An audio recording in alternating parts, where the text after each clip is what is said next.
बच्चों, welcome back to my channel. तो आज हम बात करने वाले हैं बच्चों बीएसटी की। लास्ट की क्लास में मैंने आपको समझाए थे फ्योल के प्रिंसिपल ऑफ मैनेजमेंट। हमने 3 प्रिंसिपल की बात कर ली थी। आज हम करेंगे बच्चों 4th प्रिंसिपल। एक बार रिवीजन कर लेते हैं बच्चों। फर्स्ट प्रिंसिपल क्या था बच्चों? ये था आपका डिवीजन ऑफ वर्क। इसका मतलब क्या हुआ? Division of work. कोई भी आपको काम मिलता है, आप उससे सेगमेंट में डिवाइड करें और डिवाइड करके वो काम को पूरा करें। इससे क्या होगा? आपको हो जाएगी उसकी स्पेशलाइजेशन। कुछ ये बात की थी मैंने। सेकंड प्रिंसिपल क्या होता है बच्चों? Authority and responsibility. अथॉरिटी का मतलब होता है पावर टू टेक डिसीजन या टू मेक डिसीजंस। वहीं रेस्पॉन्सिबिलिटी क्या बताती है आपको कि जो भी आपको टास्क असाइन हुआ है, जो भी आपको काम असाइन हुआ है, वो आपको पूरा करना पड़ेगा ऑन टाइम। थर्ड क्या था बच्चों आपका? Third one is discipline. Discipline का मतलब हुआ कि आप कोई भी कोड ऑफ कंडक्ट, रूल्स या रेगुलेशन, आप इससे बंधे हुए होते हैं और आप ये रूल्स रेगुलेशन फॉलो करते हैं। इसका और मतलब क्या होता है? जो भी आपको काम दिया है, आप उसे पूरे कमिटमेंट से पूरा करेंगे और उसको फिनिश करेंगे। आज इसके बाद पढ़ने जा रहे हैं बच्चों 4th principle, that is unity of command. जहां भी वर्ड दिखाई दे आपको यूनिटी ऑफ कमांड, इसका मतलब होता है बच्चों सिंगल बॉस, वन बॉस। यानी यहां पे जब आप मैनेजमेंट लगाते हैं एक ऑर्गेनाइजेशन में, वहां पे आपको देखना पड़ेगा कि जो भी कमांड आपको मिल रही है वो किसी सिंगल बॉस से मिले।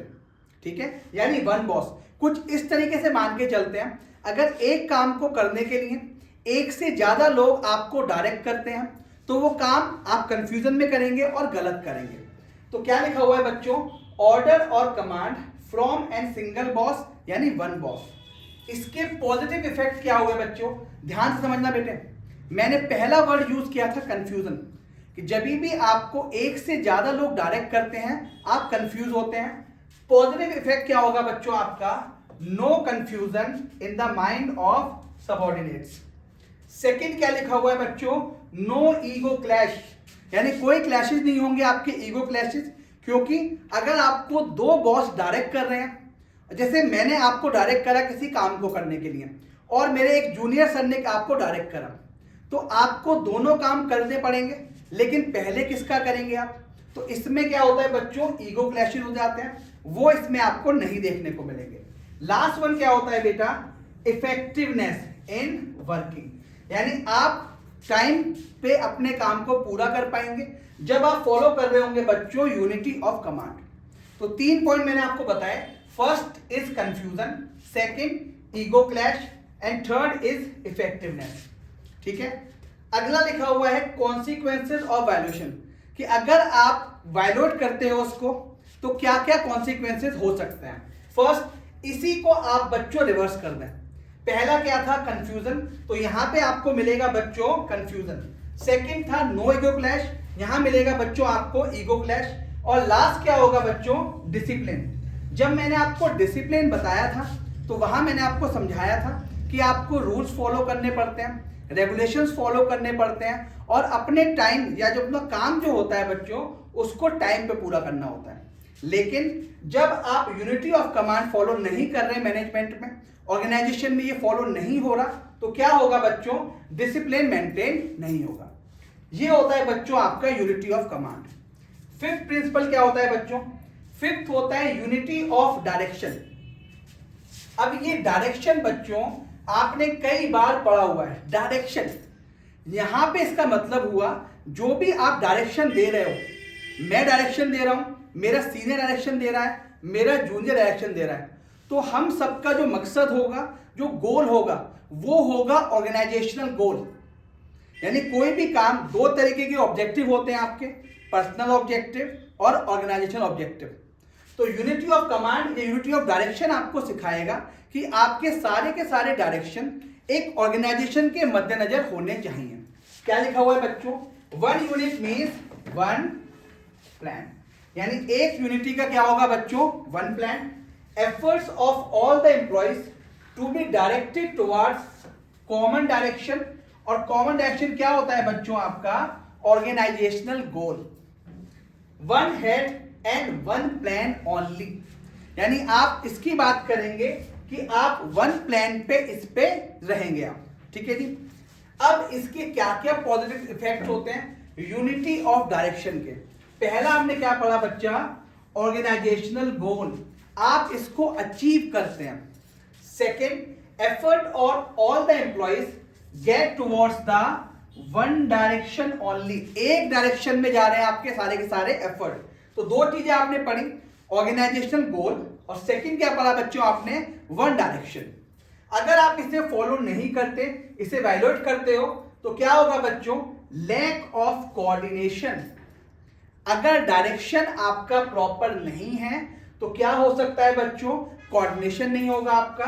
अगला, wastage of effort and resources. Third, difficulty in achieving organisational goal.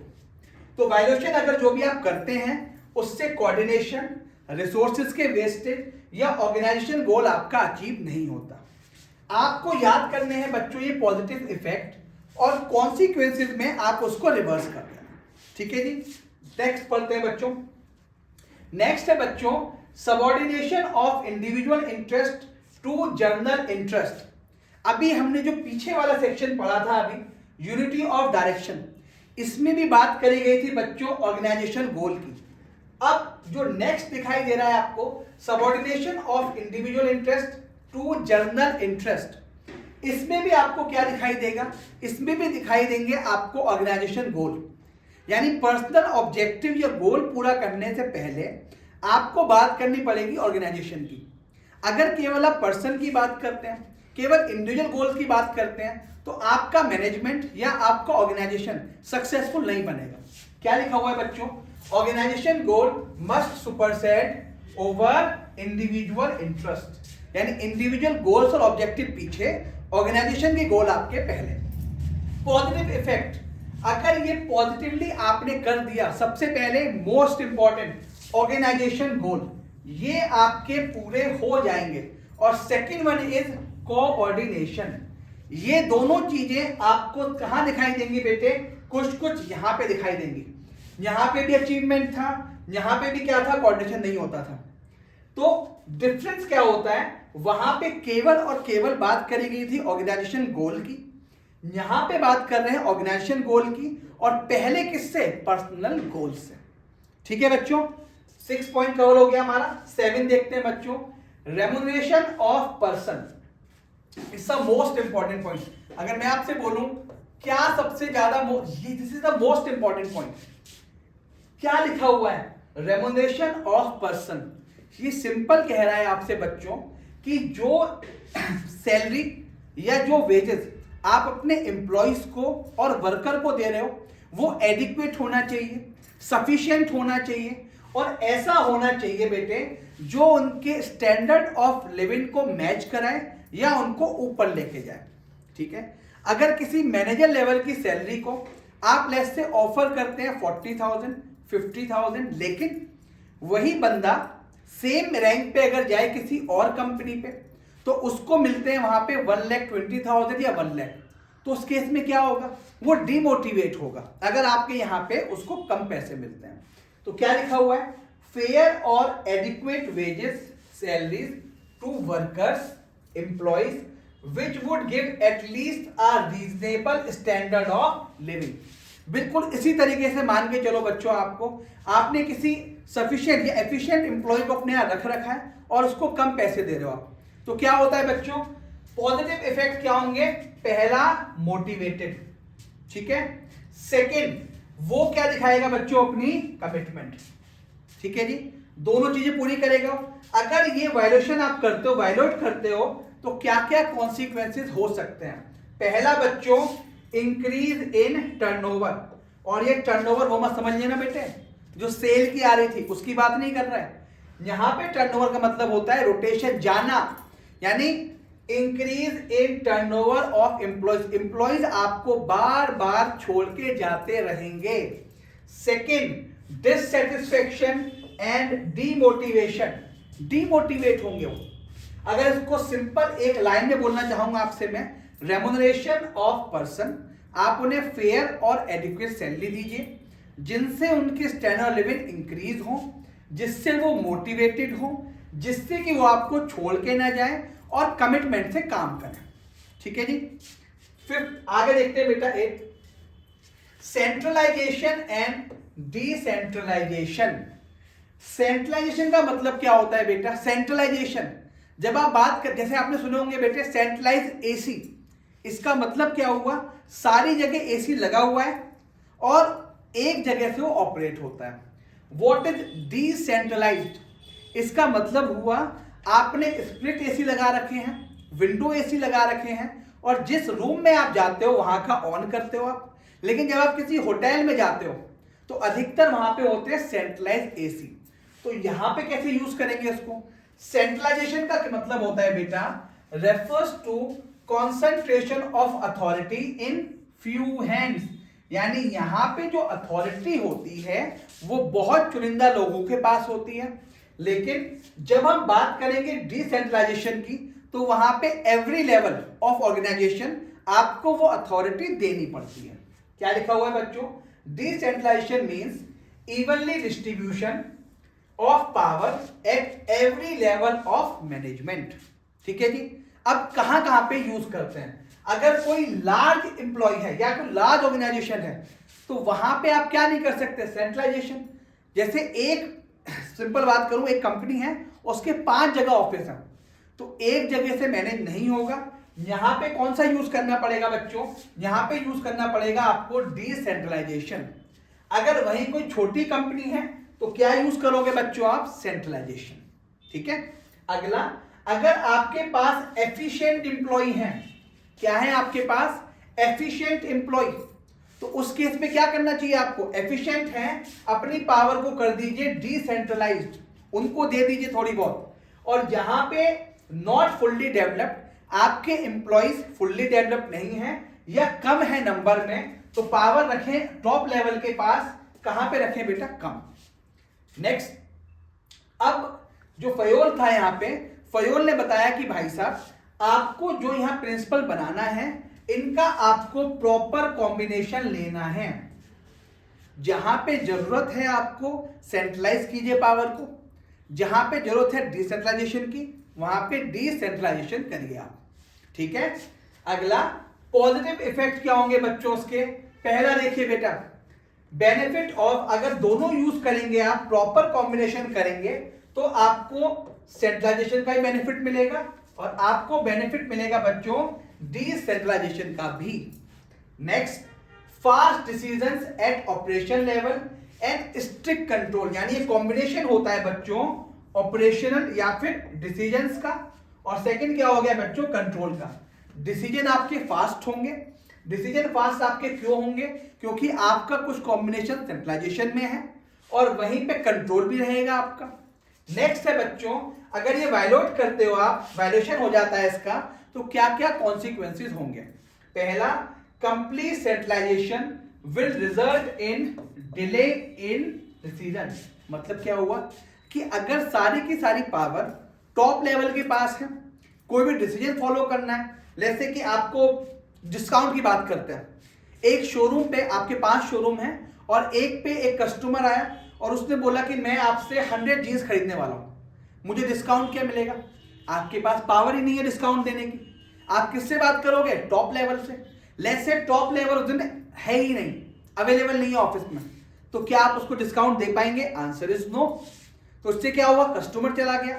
तो complete centralisation will result in delay in decision and second, complete decentralisation will result in misuse in authority. भैया वो simple बता रहा है कि चाहे आप क्या कर रहे हो बेटा, चाहे आप सेंट्रलाइज कर रहे हो चाहे आप डिसेंट्रलाइज कर रहे हो, अगर आपने पूरा का पूरा फोकस कर दिया सेंट्रलाइजेशन पे तो आपके डिसीजन में डिले होगा। वहीं अगर आपने सब कुछ डिसेंट्रलाइज कर दिया तो मिसयूज होगा अथॉरिटी का। मैंने सारी पावर अपने मैनेजर को दे दी कि भाई अपने हिसाब से आप डिस्काउंट दो, और उसने पूरा का पूरा स्टॉक 80% बेच दिया, समझ रहे हो आप, 80% डिस्काउंट पे। तो ये क्या है? मिसयूज है। तो इसीलिए जो फयोल थे उन्होंने बताया कि आपको बढ़ाना पड़ेगा इसका कंप्लीट कॉम्बिनेशन। तो अगर मैं सिंपल आपसे बात करूं बेटे, हमने 5, अभी फिर अगले पे जाते हैं, हमने बात करी यूनिटी ऑफ कमांड की, हमने बात करी यूनिटी ऑफ डायरेक्शन की, हमने बात करी subordination of Indian interest to general interest, फिर हमने बात करी रेम्यूनरेशन की, और लास्ट में हमने बात करी सेंट्रलाइजेशन और डिसेंट्रलाइजेशन की। इसके टोटल होते हैं बच्चों 14 प्रिंसिपल। अब हम आते हैं बच्चों 9th प्रिंसिपल पे। क्या लिखा हुआ है बच्चों? ये है स्केलर चेन, दिख रही है बेटे? ये कभी कभी आपके एग्जाम में आती है। इसे हम समझते हैं बच्चों एक डायग्राम से। कैसे? अगर लेट्स से डी को कांटेक्ट करना है जी से, किससे कांटेक्ट करना है बच्चों? अगर डी को कांटेक्ट करना है जी से, तो उसके पास क्या ऑप्शन है? पहले अगर ये चेन है तो पहले डी को जाना चाहिए सी के पास, फिर बी के पास, फिर ए के पास, फिर ए जाएगा ई के पास, ये एफ के पास और जी के पास। यानी इसमें सिंपल बोला हुआ है कि एक जो लाइन, क्या लिखा हुआ है बेटा? Scalar chain from highest to lowest rank to be followed in the organisation. आपको एक चेन फॉलो करनी पड़ेगी।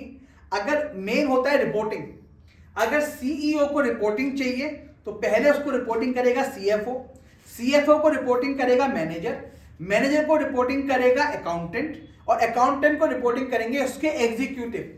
अगर एग्जीक्यूटिव कहता नहीं जी मैं तो सीधा मालिक से बात करूंगा, आपसे बात ही नहीं करता मैं, तो पॉसिबल ही नहीं है। तो इसे बोलते हैं बच्चों D to C to B to A to E to F and then to G is called scalar chain, जो ये आपको दिख रहा है बच्चों ब्लू कलर में। वहीं अगर डी ने उठाया और सीधा जी से कांटेक्ट कर लिया, इसे बोलते हैं गैंग प्लैंक। जब आप अथॉरिटी जो है आपकी हाईएस्ट टू लोएस्ट या लोएस्ट टू हाईएस्ट, उसको ब्रेक कर देते हो। तो कई बार एग्जाम में आता है what do you mean by gang plank? जब आप अथॉरिटी को मिसयूज करते हो। ठीक है जी। पॉजिटिव इफेक्ट क्या होंगे बच्चों? वाह, पहला देखो बच्चों फ्लो, सिस्टमैटिक फ्लो बनेगा आपका। सेकंड, नो कम्युनिकेशन गैप, कोई भी कम्युनिकेशन गैप नहीं होगा। सबको पता होगा कि उनको रिपोर्टिंग किसको देनी है और किससे रिपोर्टिंग लेनी है। अगर इसे वायलेट करते हो आप, है ना, क्या क्या कॉन्सिक्वेंसेस होंगे? पहला देखो इसी से निकलेगा। पहला क्या हो जाएगा बच्चों? Communication gap. और अगला क्या होगा बेटा? No authority. अथॉरिटी मतलब क्या होता है? क्लियरिटी नहीं होगी कि आपको किससे बात करनी है। जैसे इस वाले एग्जाम्पल की बात करना चाहते हैं यहाँ पे, तो यहाँ पे क्लियर अथॉरिटी है कि डी पहले सी के पास जाएगा, सी फिर बी के पास जाएगा। ये सीधा डी उठ के सीधा ए के पास नहीं जाएगा। इसकी रिपोर्टिंग किसको है बच्चों? इसको। बी की रिपोर्टिंग ए को। तो सिंपल प्रेम दिखाई दे रहा है आपको।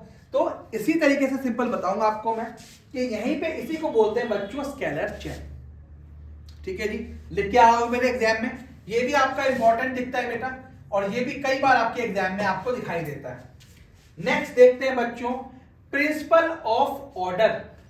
ऑर्डर का मतलब यहां पे कमांड नहीं है। मैंने फर्स्ट लाइन लिखी है बच्चों, order does not mean command. तो फिर क्या मतलब होता है? ऑर्डर का मतलब होता है जो भी आपके मैन हैं, यानी मैन का मतलब क्या हो गया? जो एम्प्लॉयज वर्कर वो हैं, और जो मटेरियल है जिसका आप काम कर रहे हो उसको एक प्रॉपर अरेंजमेंट करना, इसी को बोलते हैं प्लेस ऑफ ऑर्डर। जैसे मैं आपसे बोलूं कि भाई अपने, ऐसे बोलते हैं बच्चों कि अपनी जो बुक्स हैं एक ऑर्डर में लगा लो। What do mean? कमांड नहीं है। मैं आपको बता रहा हूं कि भाई अपने जो बुक्स हैं, स्टडी मैट है या अपने नोट्स हैं, उसको सिस्टम में लगा लो। सेम तरीका यहां पे हुआ, it refers to orderly arrangement of man and materials in the organisation. यानी ऑर्गेनाइजेशन में मैन मटेरियल आप अरेंज करते हैं। आसान सा प्रिंसिपल था। पॉजिटिव इफेक्ट क्या होंगे बच्चों? वेस्टेज नहीं होगी आपकी। जैसे अगर आपकी सीक्वेंस में बुक्स लगी हुई हैं, ठीक है, तो आप फटाफट निकाल लोगे अकाउंट्स की बुक, फटाफट निकाल लोगे बीएसटी की बुक, और एक जगह पे एक बुक है, वहां पे दूसरे कमरे में एक बुक है स्टडी रूम में, टाइम लगेगा। तो पहला, no wastage of time in search of man और material. Second, smooth and systematic working, यानी आपकी जो वर्किंग होगी वो बहुत ज्यादा स्मूथ हो जाएगी। अब अगर इसको आप वायलेट करते हो, वायलेशन करते हो, तो उस केस में क्या क्या कॉन्सिक्वेंस होंगे आपके? वो बिल्कुल सेम होंगे। पहला, यहां पे वेस्टेज नहीं था, अब क्या हो जाएगा बच्चों? यहां पे हो जाएगा वेस्टेज। अगला, स्मूथ एंड सिस्टमेटिक वर्किंग थी, यहां पे पता ही नहीं पड़ेगा आपको। Not able to contact with the people at the right time. और मैनेजमेंट का मतलब होता है कि भाई साहब जो चीज उसको चाहिए, जो आपका ऊपर वाला बॉस होता है, जब आप जॉब करेंगे बच्चों, तो जो ऊपर वाला बॉस होगा उसको मतलब नहीं है आप डॉक्यूमेंट कहां से दे रहे हैं। जो चीज वो मांगेगा, अगर वो बात कर रहा है कि मेरे को भैया ये स्टेटमेंट चाहिए, तो आपको फटाफट देनी पड़ेगी। ठीक है जी। तो प्रिंसिपल ऑफ ऑर्डर आपको सिखाता है ऑर्गेनाइजेशन करना या अरेंज करना man and material in the organisation. चलिए जी, next 11th principle of equity. वाह, इक्विटी का मतलब क्या होता है बेटा? इक्विटी का मतलब यहां पे है काइंडनेस और जस्टिस से। जो भी आपके एम्प्लॉय हैं, आप उन्हें इज्जत दें, सम्मान दें, यही ये ऑर्डर बताता है। The equity refers to kind, fair, just treatment to employees. Employees will maximise their effort only when they are treated with kindness and justice. आपको एम्प्लॉय से बनवाना है कैश फ्लो स्टेटमेंट और आपको आगे रिपोर्ट करना है। 6 बज गए हैं और आप अपने एम्प्लॉय को बोलते हैं तुझे ही बनाना है बेटा कैश फ्लो स्टेटमेंट, आज बना के जाएगा, मैं भी देखूं कैसे नहीं जा रहा। समझ लो बेटे कितना भयंकर काम कर रहे हो। क्या उसका मन लगने वाला है? कैश रुक तो जाएगा वो, लेकिन जो काम 1 घंटे में होना था और एफिशिएंटली होना था, उसमें टाइम वेस्ट होगा। ठीक है, तो सिंपल तरीका कि आप इक्विटी देंगे refers to kind, fair and just treatment to the employee. इससे क्या फायदा होगा?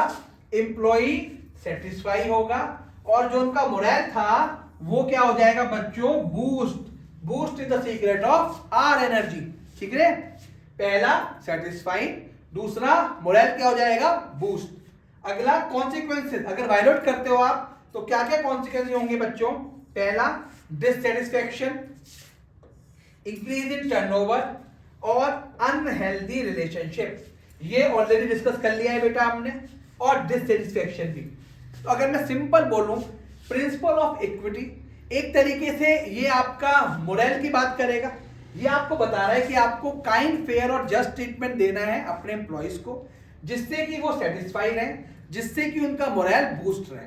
अगर आप ये नहीं कर पाए तो वो हो जाएंगे अनसेटिस्फाइड, उनका मोरल क्या हो जाएगा बच्चों? डाउन हो जाएगा और एक अनहेल्दी रिलेशनशिप आपका मेंटेन होगा सुपीरियर और सबऑर्डिनेट्स के बीच में। ठीक है बच्चों, चलिए जी 12th करते हैं बच्चों। That is stability of tenure of personal. अब ढंग से अगर आप चेक करें ना बेटा, टर्नओवर आपने 3-4 जगह पढ़ लिया। अभी जो पीछे आप पढ़ के आए थे बच्चों प्रिंसिपल ऑफ इक्विटी, यहां भी टर्नओवर की बात करी।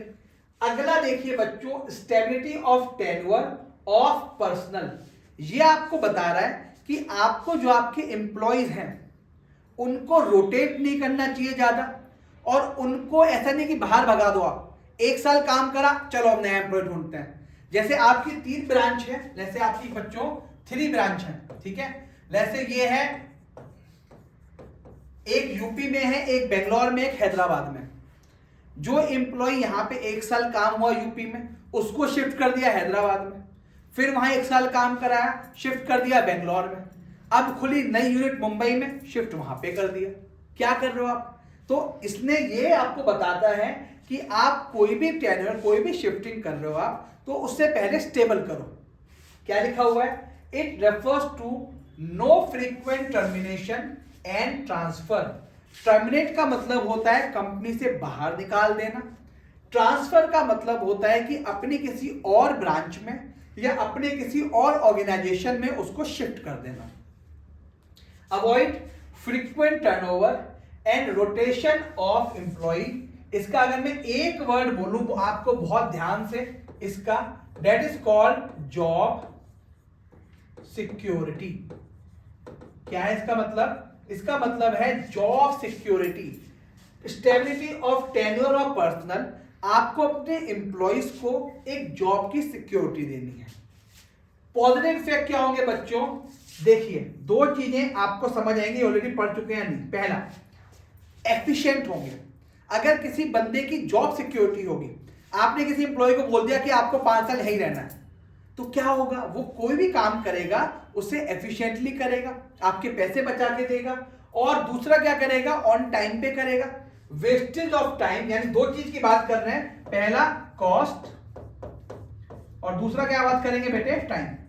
तो अगर आपको याद हो, कॉस्ट का मतलब होता है एफिशिएंट काम करेगा, टाइम का मतलब होता है बेटा इफेक्टिव काम करेगा। कॉन्सिक्वेंसेस ऑफ वायलेशन, अगर आप नहीं ये रूल फॉलो करते तो क्या होगा बेटा, भाई साहब सबसे पहले क्या होगा, आप जिंदगी भर लगे रहोगे, वेस्ट करोगे रिसोर्स में, न्यू जॉब में, wastage of resources in learning the new job. Management जिंदगी भर जॉब ही ढूंढता रहेगा कि भाई ये एम्प्लॉय चला गया, एचआर को काम देता रहेगा। Second, frustration and dissatisfaction among employees, dissatisfy होंगे। ये जो न्यू जॉब का कॉलम लिखा है बच्चों, ये दोनों सेंस पे हो सकता है।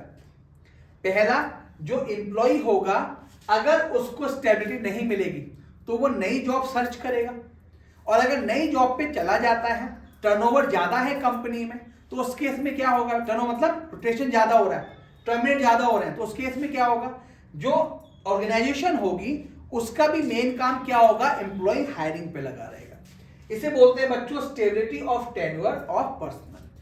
13th क्या है बच्चों principle, that is initiative. Initiative का एक बहुत सिंपल सा मतलब है, बहुत सिंपल बताऊं मैं आपको, self motivation. It refers to taking the first step with self motivation, encouraging employees to take some initiative in making and executing a plan and to give some suggestion in the organization. अगर आप ढंग से check करेंगे point number 12 और 13, 12 में क्या कर रहा है, 12 में आपको दे रहा है जॉब सिक्योरिटी, सही है, और यहां पे क्या बना रहा है बेटा, यहां पे आपको बना रहा है सेल्फ रिलायबल, यानी सेल्फ कॉन्फिडेंट, सेल्फ मोटिवेशन। यानी आप एम्प्लॉय से कह रहे हो कि भाई साहब आप खुद प्लान बनाओ, ये काम कैसे करना चाहिए, अगर किसी हमें अपनी सेल्स इंक्रीज करनी है, आप बताओ हमें क्या इनिशिएटिव लेना चाहिए, आपसे सजेशन मांगे जा रहे हैं ऑर्गेनाइजेशन में। तो इससे क्या होगा बच्चों, पॉजिटिव इफेक्ट क्या होंगे बच्चों, पहला होगा यहां पे develop feeling of belongingness in the employees. उनको लगेगा भाई साहब कंपनी अपनी है, हमसे पूछ रहे हैं हमें क्या करना चाहिए। Second, employees achieve the target on time if they set up with their consultation. बहुत आराम समझो बेटे, अगर आपको खुला छोड़ दिया जाए कंपनी में, खुला इन द सेंस की कि भाई साहब आप डिसीजन लो, आपको सेल बढ़ानी है, परचेज के ऑर्डर लाने हैं, आप बताओ कैसे लेके आएंगे, तो इससे क्या होगा बच्चों, आपका अपनापन बढ़ेगा कंपनी में पहला, और आप क्या करेंगे, खुद आपको सजेशन देने हैं तो आप क्या करेंगे, टारगेट लेके चल के टाइम पे पूरा करेंगे। क्या क्या कॉन्सिक्वेंसेस होंगे अगर इसका वायलेशन आप करते हो, यानी ये इनिशिएटिव वाला अगर आप पूरा नहीं करते। पहला, employees will not work to the best of their consultation, उसके हिसाब से काम नहीं करेगा। सेकेंड, डीमोटिवेशन अमंग एम्प्लॉइज, आपसे आपका जो सीनियर है वो पूछता ही नहीं, वो सिर्फ आपसे रिपोर्ट लेता है और पूछता नहीं क्या सही है। उसने आपको एक कैश फ्लो बनवाता है, आपसे कैश फ्लो स्टेटमेंट, और उसने एक पर्टिकुलर फॉर्मेट दे रखा है, आपसे पूछ ही नहीं रहा, आप उसे सजेशन देना चाहते हो, सर इसका फॉर्मेट चेंज कर दूं, सर इसको मंथली बना लूं, कहता नहीं जी मुझे तो इतनी बार चाहिए, मुझे क्वार्टरली चाहिए सजेशन। तो क्या हो गया, डिससेटिस्फाई हो गए और अपनी एक्सपेक्टेशन के हिसाब से काम नहीं कर पाओगे। लास्ट प्रिंसिपल है बच्चों यहाँ का, ये देखो बेटा, लैंग्वेज देख लो बेटा, एस्पिरिट द कॉर्प्स बोलेंगे बेटे, एस्पिरिट, एस्पिरिट मतलब स्पिरिट की बात है, एस्पिरिट द कॉर्प्स क्या कहना चाह रहा है, मैनेजमेंट मस्ट इंक्रीज एंड, अब देखो जॉब सिक्योरिटी मिल गई, आपसे सजेशन मांग लिए, अब देखो क्या कर रहा है, the management must encourage and promote team spirit, unity and harmony. What is harmony, भाईचारा, यूनिटी एकता, and what is team spirit, कि भाई साहब आप टीम के लिए काम करो, team man, Dhoni team man. This will bring coordination and cooperation in the, ये दोनों चीजें आपने पढ़ी हुई हैं बच्चों, कोऑर्डिनेशन भी और कॉर्पोरेशन भी। तो Spirit the corps, language Japanese लग रही है बेटे, कभी कभी स्पेनिश लगती है, लेकिन हम इसे मान के चलेंगे, स्पेनिश मान के चल लो बेटा।